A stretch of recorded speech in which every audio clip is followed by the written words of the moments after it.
greatness is seen not just in how forcefully they can make the world bend to their will, how forcefully they can get the world to say yes. One's greatness is also seen in how gracefully they can accept when the world says no. Because accepting setbacks and failures and reversals and even injustices is an inevitable part of the human experience. So Ram is the supreme, but when he appears on the earth, they said that the divine descends in the human level to teach us humans how to face life. And he is loved by everyone as he grows up. He's powerful, he's handsome, he's compassionate, he is competent. He is in every way suited to becoming a king.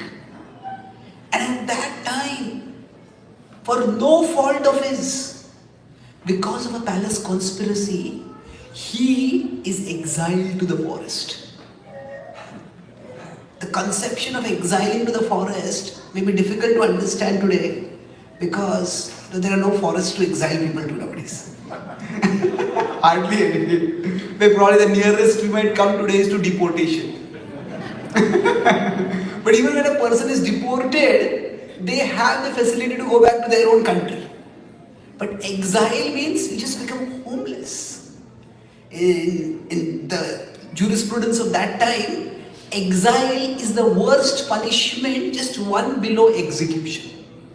In some ways, exile is actually considered worse than execution because when you are exiled, everything that makes your life worth living is taken away from you.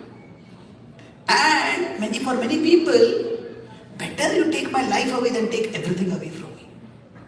And he is completely blameless. Now at that time, Lord Ram could have rebelled.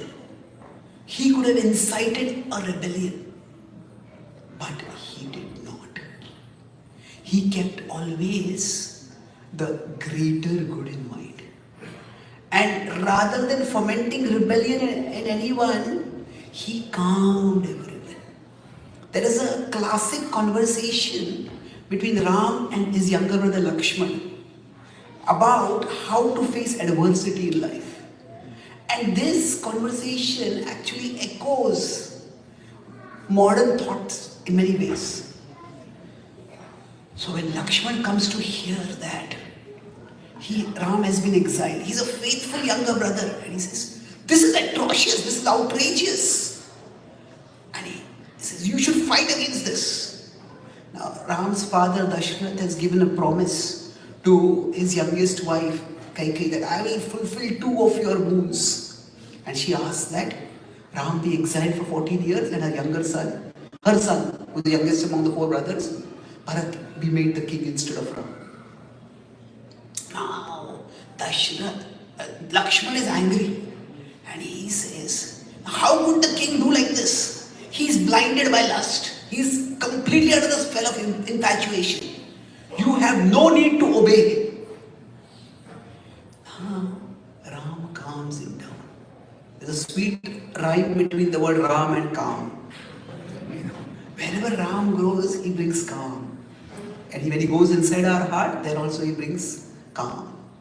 Actually, there's another rhyme between the English C-A-L-M calm and the Sanskrit K-A-M-A calm. So calm is craving, is unrestrained desire. So as long as there is the Sanskrit calm inside us, the English calm will not be there.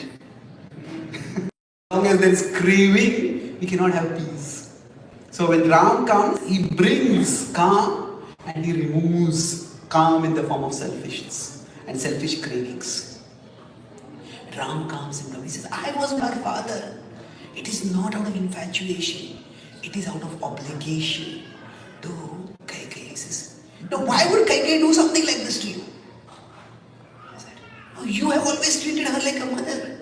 She's been so mean to you. So generally when we are angry, anger does 2 things inside us. It makes us look for an aggressor, and the other side, it makes us look for a villain. I want someone to hit back another person, and I want someone to hit it. So yes, why is it? So Ram says, don't speak ill about Kaikai.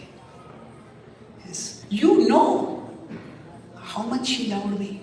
Her love for me was like an incessant flow of the river Ganga. So Lakshmana is still angry, and he tries to weaponize Ram's metaphor against him. He says, that's what I can't understand. How did the Ganga dry up in one night?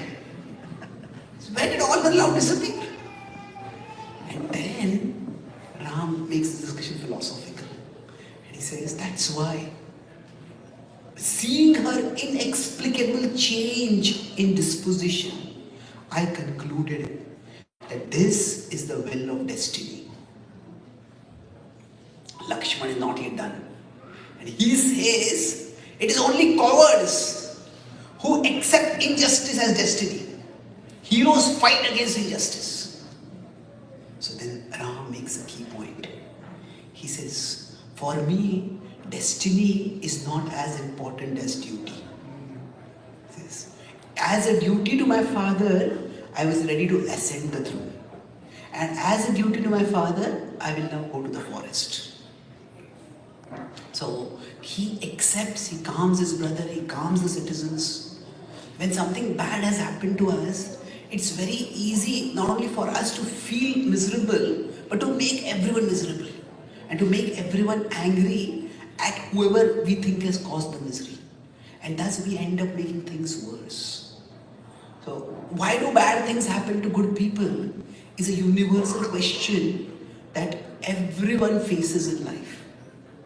Through Lord Ram's example, the Ramayana inspires us to rephrase the question. Rather than asking, why do bad things happen to good people, we are encouraged to ask, when bad things happen to good people, what do good people do?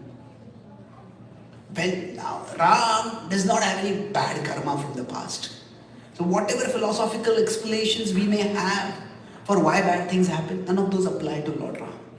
And yet bad things happen to him. So, the rephrasing the question, accept that this has happened now. Now, what can we do about it? Life is unfair.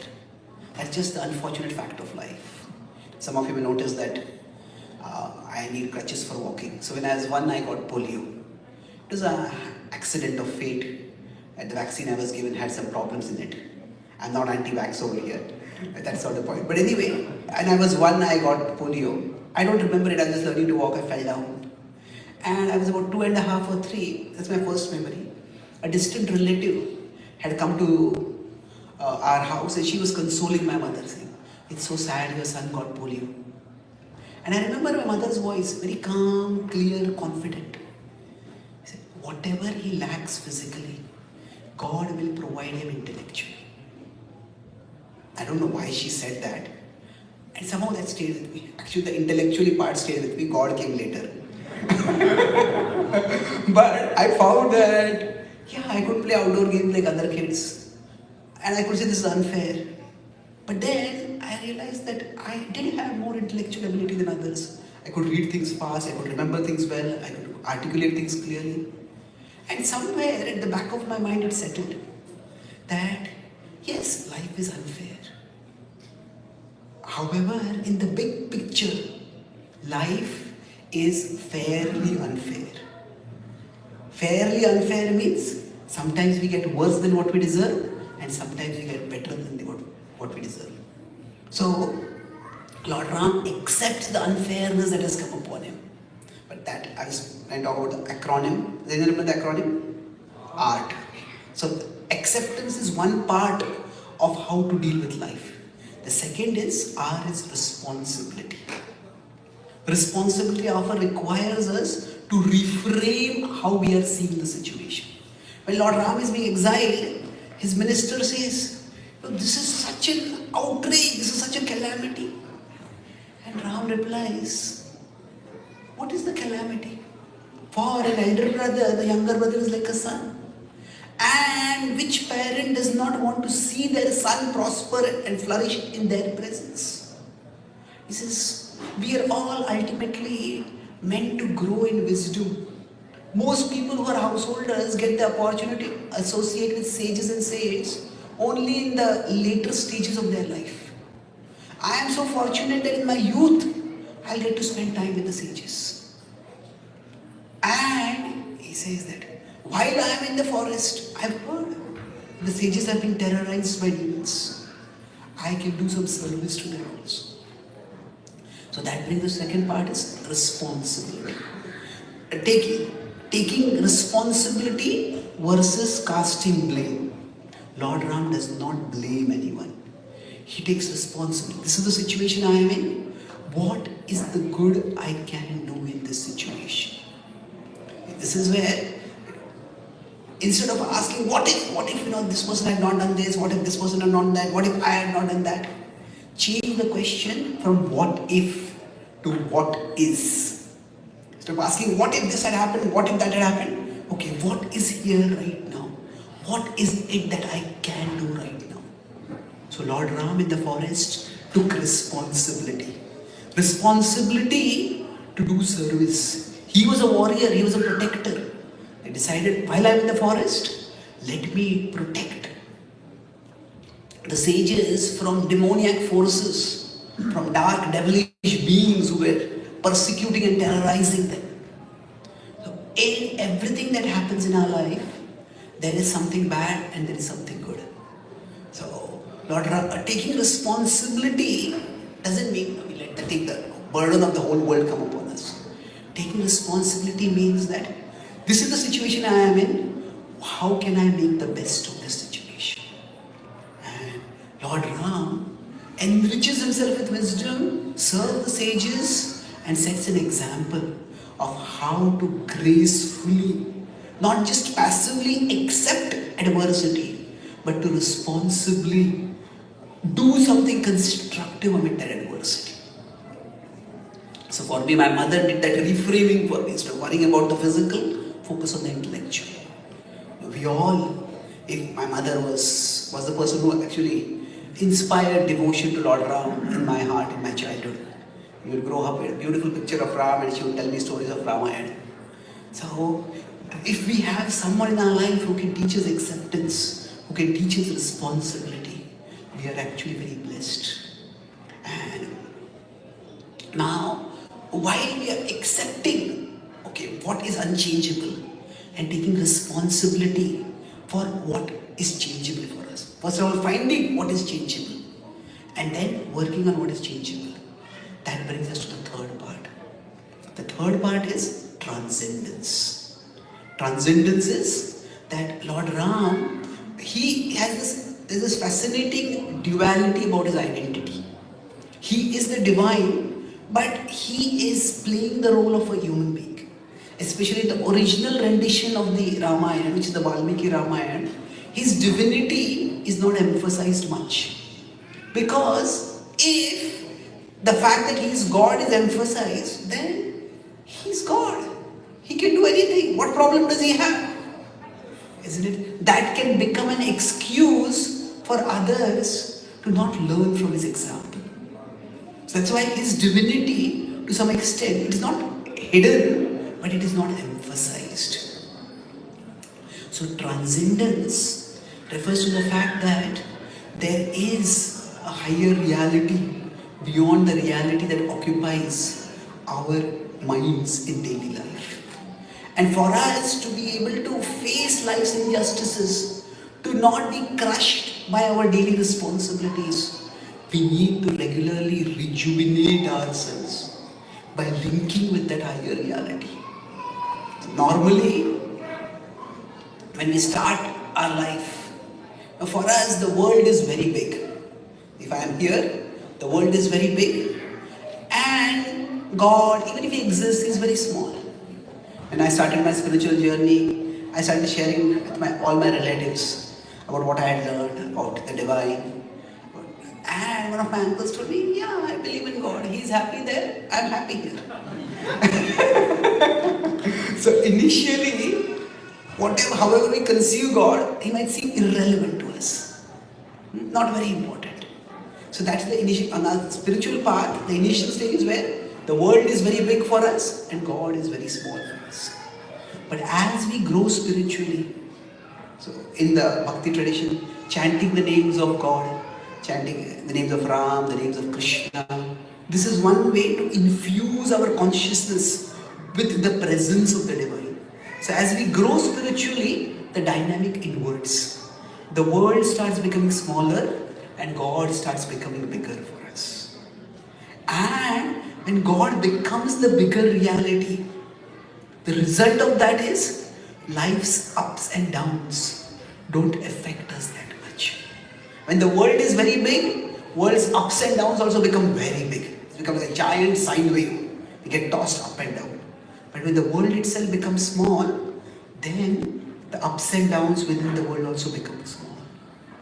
And that's how we can stay more composed, we can stay more collected, we can stay more connected when the world becomes small for us. So Lord Ram, through his example, he demonstrates how to live in the light of a higher reality. Of course, he himself is the higher reality, but he lives for the principles of Dharma and the characters with him. There is Lakshman, there is, in many ways, while in the Ramayana, Ram is the supreme hero. But God is not just someone who says, I'll be the hero and you be my follower, you be my fan. Actually, God wants each one of us to discover the heroism within us in a mode of service and contribution. So, in Ramayana, actually the most adventurous and beloved section, ironically, is the section where Ram is not present at all. That is called the Sundar Kand, where it is Hanuman whose adventures are shown. Similarly, in the Bhagavad Gita, Krishna is revealed to be God, but Krishna is calling upon Arjuna to become the hero, to take a heroic responsibility. God is great and connecting with him invites us all to embrace the great destiny that God has for each one of us. So Hanuman, I'll conclude with this point. Hanuman embodies this transcendence through a twofold combination.